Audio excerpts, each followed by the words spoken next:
বরফের দিনের পরে, স্নো পড়ার পরের দিন, 3 দিন পরে দেখেন কি অবস্থা। রাস্তার চারিপাশে বরফ জমে আছে। এই যে বরফের মাঝখান দিয়ে কাটা পথ, দেখতে খুব সুন্দর লাগে।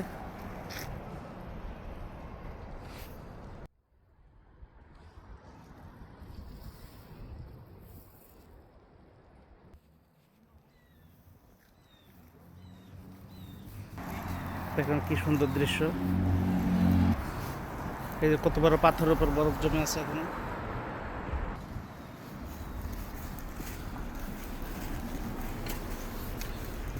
এটা হলো শাখা রোড।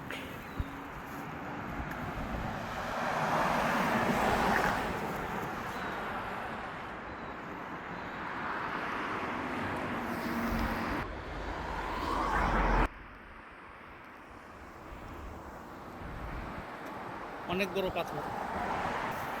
এই হলো অবস্থা। এই যে দেখেন, এটা একটা ফুল গাছ, বাট মরে একদম ইয়া হয়ে গেছে। এই যে গাছের পাতাও নেই। এই ঝাউ গাছটার উপরে